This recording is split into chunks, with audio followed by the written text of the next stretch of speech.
Time News Studios.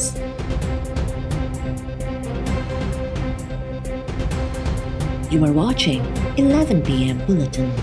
1100 अरब रुपए का package लेके आए। प्रोविंशियल गवर्नमेंट भी पूल कर रही है और फेडरल गवर्नमेंट भी, जो हमारी एनडीए में है वो नाले साफ़ करेगी और वो कर रही है, अभी शुरू कर रही है। हमने सिंध गवर्नमेंट ने जिम्मेदारी लिया इनकी सेटलमेंट की। फेडरल गवर्नमेंट ऑब्वियसली नाले साफ़ कर रही है। तो ये सेकंड चीज़। सीवरेज सिस्टम के ऊपर भी आज फैसला हुआ है कि ये जो हम 1100 अरब रुपए का पैकेज दे रहे हैं, इसमें सीवरेज सिस्टम का भी पूरी तरह टैकल किया जाएगा। जो सॉलिड वेस्ट है ये एक बहुत बड़ा इशू है, तो इसके ऊपर भी अब फैसला हो गया है कि ये इसी 1100 अरब रुपए में कराची के जो सॉलिड वेस्ट का इशू है ये भी एक ही दफ़ा हम अब इसको टैकल करें। कराची का ट्रांसपोर्ट का इशू है, जिसमें जो कराची सर्कुलर रेलवे है, ये इसके ऊपर भी अब हमारा फैसला हो गया कि हम अब कराची का जो सर्कुलर रेलवे है ये भी हम इसी पैकेज के अंदर कम्प्लीट करेंगे। वज़ीर-ए-आज़म इमरान ख़ान पारां कराची लाइ ऐलानियल 1100 अरब जे पैकेज में सिंध सरकार जा 800 अरब रुपयनि जा मनसूबा भी शामिल हुअण जो इंकशाफ। ज़रियनि जो दावा आहे त वफ़ाक़ी सरकार मनसूबनि लाइ रुगो 300 अरब रुपया ॾींदी। मनसूबनि ते अमल लाइ PCIC कमेटी क़ाइमु। गवर्नर हाउस में कराची कमेटी जे इजलास बाद वज़ीर-ए-आज़म चयो आहे त कराची में पाणी जे मसइले खे प्लान में शामिल कयो आहे। पाणी लाइ K4 मनसूबे जो हिकु हिसो वफ़ाक़ ऐं हिकु हिसो सूबाई हुकूमत खंयो आहे। निकाल जे निज़ाम, कचरे ऐं ट्रांसपोर्ट जे मसइलनि खे हल करण वारा मनसूबा भी प्लान में शामिल कया आहिनि। NDMA नालनि जी सफ़ाई कंदी ऐं हद दख़लियूं हटाइण जी सूरत में बेघर थींदड़ माण्हुनि खे ॿीहर आबाद करण जी ज़िम्मेवारी सिंध हुकूमत खईं आहे। वज़ीर-ए-आज़म जो चवणु हो त कराची में वफ़ाक़, सूबाई हुकूमत, कैंटोनमेंट बोर्ड ऐं रेलवे सूधो ॿियनि इदारनि जूं धार हदूं हुजण सबबि मनसूबनि ते अमल ॾुखियो हूंदो आहे। हाणे उन ते अमल PCIC नाले जुड़ियल कमेटी ज़रिए कयो वेंदो। सिंध में बरसात सटियल ॿियनि इलाइक़नि में भी सूबाई हुकूमत जी मदद करण लाइ गॾिजी हिकमत अमली तैयार कई वेंदी।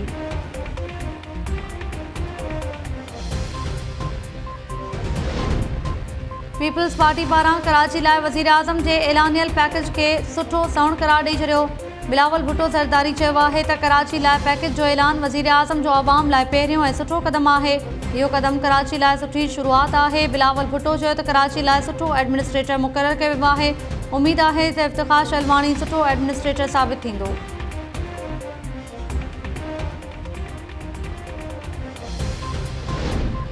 हाणे संजीदगी सां गौर करणो पवंदो त के इलेक्ट्रिक मौजूदा मालिकनि वटि रहणु घुरिजे या उनखे हुकूमती तहवील में वरितो वञे। सुप्रीम कोर्ट जे रिमार्क्स वठांदड़ के इलेक्ट्रिक जे लाइसेंस में तब्दीली भी करे सघिजे थी। कराची जे दौरे ते पहुतल वफ़ाक़ी वज़ीर असद उमर जूं के इलेक्ट्रिक जे ऑफिस में इख्तियारनि सां मुलाक़ात बाद ॻाल्हियूं। असद उमर चयो आहे त हिन वक़्तु कराची खे सियासत न पर अमली कम जी ज़रूरत आहे। शहबाज शरीफ़ इलेक्शन खां पोइ पहिरियों भेरो कराची पहुतो ऐं आवाम बदिरां आसिफ ज़रदारी सां मुलाक़ात करे वापसि हलियो वियो। तनक़ीद करणु सवली आहे, पर असांखे कराची शहर खे बहितर बणाइणो आहे।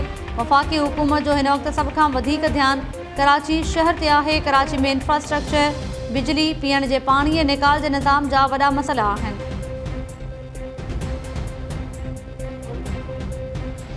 नवाज शरीफ की और आसिफ जरदारी की सियासत की कोई गुंजाइश नहीं। उनकी सियासत जो है उनके घर में कैद हो गई है। जितना मर्जी ये छुपा लें, जो पथराव वाली पार्टी है वो बातचीत और मुज़ाकरात वाली पार्टी के साथ नहीं चलने के लिए तैयार। और मरियम साहबा जब गई हैं अदालत में तो नून लीग सारी गई है, शीन लीग उनके साथ नहीं गई। शहबाज शरीफ ने नवाज शरीफ के लिए हमेशा सहूलतें पैदा, सऊदी अरब से लाने में भी उनका तारीखी किरदार है। ये APC टेंट है, फिश है। फजलुर रहमान के पीछे लगकर इन्होंने अपनी सियासी आकबत नहीं खराब करनी, क्योंकि कोई पता नहीं है। इन्होंने मुज़ाकरात के दरवाजे बंद नहीं करने। फजलुर रहमान ने मुज़ाकरात का दरवाजा खुल नहीं देना।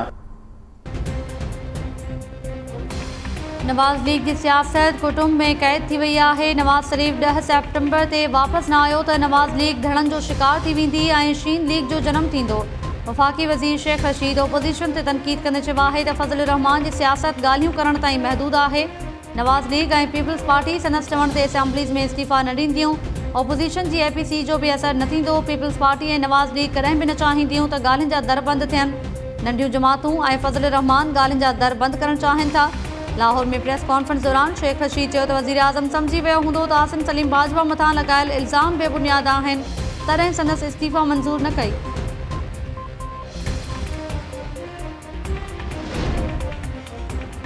खानगढ़ में सरदारी पग लाइ छिकताण ते ज़ाब्ते लाइ घोटकी ज़िले अंदरि कलम 144 लागू थियण बाद गोहर पैलेस जे बंदि कमरे में अहम गॾिजाणी ज़रियनि दावा कई आहे त अली गोहर महर के अॼु राति ई कंहिं बि वक़्तु सरदारी पग वधण जो इम्कान आहे। कलम 144 तहत ज़िले अंदरि 5 खां वधीक माण्हुनि जे गॾु थियण ऐं हथियारनि जी नुमाइश ते पाबंदी। गोहर पैलेस ॿाहिरियां पुलिस अटाला मुक़रर। कलम 144 लागू थियण बाद सरदार मोहम्मद बख्श महर पारां सुभाणे रिथियल ख़ैरात जी मानी मुलतवी कई वई। अली गोहर महर जो मौक़िफ़ आहे त मोहम्मद बख्श महर खे राज सुञाणे बि कोन थो। हू ज़बरदस्ती माण्हुनि खां हिमायत वठण जी कोशिश करे रहियो आहे।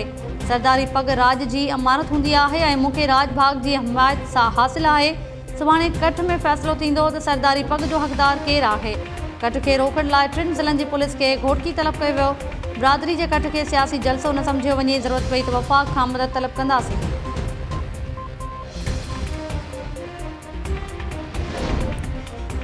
मुख़्तलिफ़ बिरादरियुनि जे सरदारनि तरफ़ां महर सरदार मोहम्मद बख्श महर जी हिमायत में बयान जारी। वीडियो बयाननि में एहसान मज़ारी, सोहराब सरकी, महबूब जरानी, ख़ालिद लुंड, तेगो ख़ान तेगानी, मोहम्मद ख़ान मोहम्मदानी, लियाकत ख़ान मलिक, सलाह ख़ान गोलो, सरदार ख़ान डाहिरी ऐं अब्दुल क़यूम पिताफ़ी, मीर मंसूर पंवर ऐं रोशन जुनेजो चयो आहे त सियासत ऐं सरदारी पग धार मामला आहिनि। पग जो हक़दार मोहम्मद बख्श महर आहे। अली गोहर महर खे पग जे मामले में तकरार पैदा न करणु घुरिजे। हू पंहिंजी बिरादरी सूधो सरदार मोहम्मद बख्श महर सां गॾु आहिनि।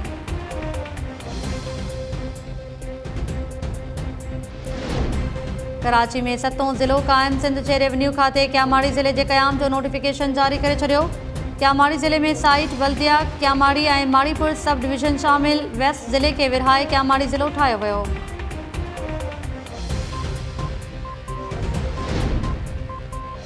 अगस्त महीने जे आख़िरी हफ़्ते में महांगाई जी शरह वधी 9.47% थी वई। शुमारियात खाते महांगाई जे हवाले सां हफ़्तेवार रिपोर्ट जारी करे छॾी। रिपोर्ट में चयो वियो आहे त हिकु हफ़्ते दौरान टमाटा, बसर, चणनि ऐं मुङनि जी दाल महांगी थी वई। खीर, ॾही, पटाटनि, कुकड़, अंडे ऐं थूम जे अघनि में बि इज़ाफ़ो कयो वियो। रिपोर्ट में दावा कई वई आहे त अगस्त जे आख़िरी हफ़्ते दौरान खंडु, कणिक, अटो, चांवर ऐं दाल माश जे अघनि में घटिताई आई। वॾे ऐं नंढे गोश्त, सूधो, ख़ुश्क खीर ऐं चांहि जा अघ बरक़रार रहिया।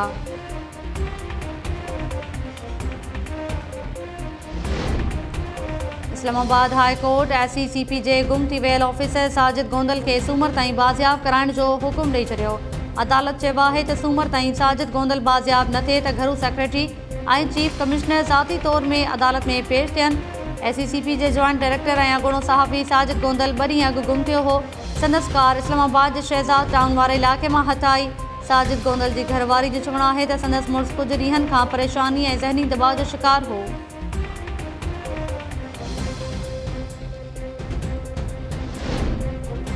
गड़ी खैरो भरिसां सिम शाख खे 3 मुख़्तलिफ़ हंधनि तां लॻल घारा वधिजी न सघिया। आपाशी अमलो सिम नाले के ॻोठ रिहान ख़ान वटि 70 फुट ऐं ॻोठ उमीद अली जुनेजो वटि 100 फुट जा लॻल 2 घारा वधण में नाकाम। पाणी भरपासे में क़ाइमु 7 ॻोठनि में दाख़िल थी वियो। समय ख़ानदान फाथल। इंतिज़ामिया ॻोठाणनि खे महफ़ूज़ हंधनि ते मुंतक़िल करण लाइ के बि उपाउ न वरिता। ॻोठाणनि जो गड़ी खैरो शहदाद कोट रोड ते एहतिजाजी मुज़ाहिरे बाद धरणो। ॻोठाणनि दाहियो आहे त घारनि जो पाणी घरनि में दाख़िल थियण सबबि हू केतिरनि ई परेशानियुनि खे मुंहुं ॾेई रहिया आहिनि। आपाशी खाते ऐं इंतिज़ामिया मुतासिरनि खे निधणको छॾे ॾिनो आहे। शहदाद कोट भरिसां सिम शाह खे लॻल 4 घारा हिकु हफ़्तो गुज़रण बावजूदि बदिजी न सघिया। 50 खां वधीक ॻोठ पाणी हेठि अची विया। 5000 एकड़ खां वधीक एराज़ी ते पोखियल सारियालो फसल बि ॿुॾी वियो। आपाशी खाते ऐं इंतिज़ामिया जी रिवायती सुस्ती ख़िलाफ़ ॻोठाणा रस्तनि ते निकिरी आया। ॻोठाणनि चयो आहे त इंतिज़ामिया फसल ऐं सवें ख़ानदाननि खे घारनि जे रहम करम ते छॾे ॾिनो आहे। वॾे पैमाने ते नुक़सानु थियण बावजूदि इदारा हरकत में न आया।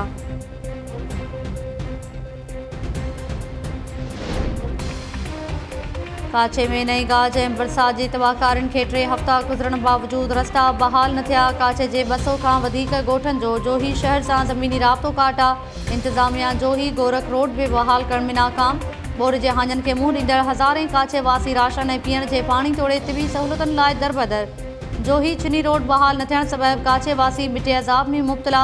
छिनी वासियुनि बासरनि तरफ़ां गैर क़ानूनी तौरु टैक्स उगाड़ण जो इंकशाफ़ कंदे चयो आहे त इंतिज़ामिया ऐं बासरनि जी मिली भगत सां ॿेड़ी ज़रिए सफ़र करण जो टैक्स वरितो वञे थो।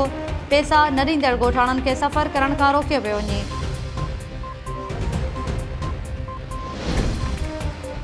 नवकोट भरिसां LBOD सिमनाले खे RD 287 वटि पियल 350 फुट घारो 5 ॾींहं गुज़रण बावजूद बदिजी न सघियो। आपाशी अमलो हेल ताईं रुगो 200 फुट ताईं काठ जी कड़ लॻाए सघियो। LBOD जे पाणी जा भरपासे वारनि इलाइक़नि में रांगा जारी। नवकोट मां गुज़रंदड़ ढोरी में चाड़बाद संतोरो फार्म मीर वकार कॉलोनी ऐं मलाहपाड़ो पाणी हेठि अची विया। बहराड़ी ऐं थरपारकर जे बेराजी इलाइक़नि में 50 खां वधीक ॻोठ तोड़े 45,000 एकड़ ज़रई ज़मीन ॿुॾी वई। सिंधड़ी जे मुख़्तलिफ़ इलाइक़नि ऐं भरपासे जे ॻोठनि मां पाणी निकाल न थियण सबबि रहवासी बिटे अज़ाब में मुब्तला। बरसाति ऐं घारनि जो पाणी निकाल न थियण ख़िलाफ़ रहवासियुनि जो खेपरो मीरपुर ख़ासि रोड ते धरणो। मुज़ाहिरीन चयो आहे त इंतिज़ामिया पाणी निकाल करण बदिरां पिरमुल रोड खे कट ॾेई सिंधड़ी ऐं सामारे जा इलाइक़ा ॿोड़णु चाहे थी। मुज़ाहिरीन रोड ते खेमा लॻाए वेही रहिया। बरसाती पाणी निकाल थियण ताईं एहतजाज जारी रखण जो चिता।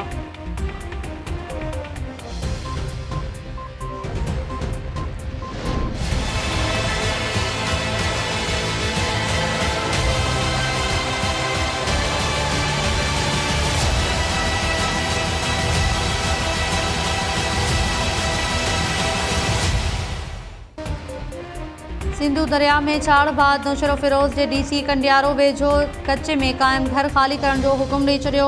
कोट गुलाम मोहम्मद भरिसां सिमनाले खे RD 7 वटि हिकु भेरो ॿीहर 70 फुट घारो पइजी वियो। पाणी भरपासे जे ॻोठनि ॾांहुं वधणु लॻो। आपाशी अमलो ग़ाइब। ॻोठाणा पंहिंजी मदद पाण तहत घारो वधण जी कोशिशुनि में रुधल। टंडो गुलाम हैदर भरिसां सिमनाले खे 20 फुट घारे सबबि पाणी ॻोठ बचल चांग में दाख़िल। आपाशी अमले घारो वधण लाइ कख भञी बीणो न कयो।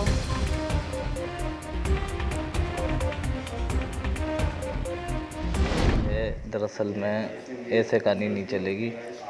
हाँ ये देख रहा तेरे सामने ले रहा है ये पैसे। हाँ हाँ ये देख ले। ओ भाई क्या मांग रहा भाई?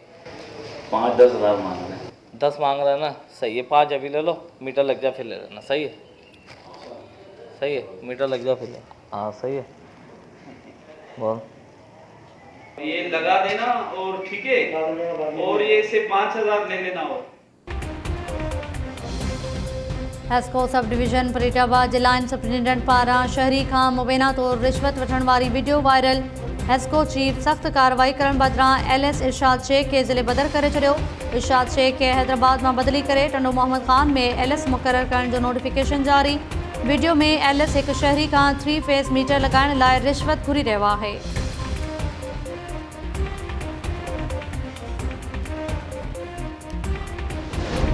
मीरपुर ख़ासि में गुज़िरियल ॾींहुं वारे वसकारे खां पोइ बरसाति ऐं घारनि जे मुतासिरनि जा अहंज बीना हुकूमत तरफ़ां ख़ेमा न मिलण सबबि हथरादू ठहियल ख़ेमा बि रही पिया।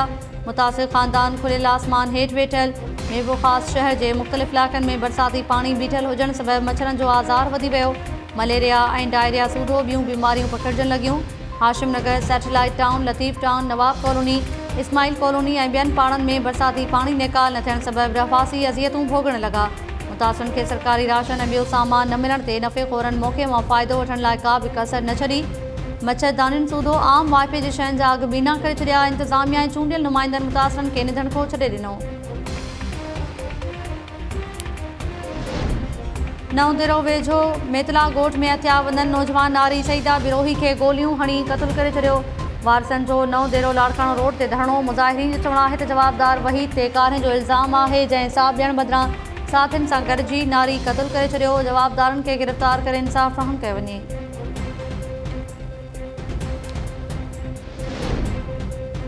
ऐं बलोचिस्तान जे इलाइक़े तुर्बत में सहाफ़ी ऐं समाजी वर्कर शाहीना बलोच खे हथियारबंदनि गोलियुनि जो खाज बणाए छॾियो। पुलिस वाक़े जा कारण बि मालूम करे न सघी। पुलिस मूजिबि वाक़े जी जांच शुरू कई वई आहे।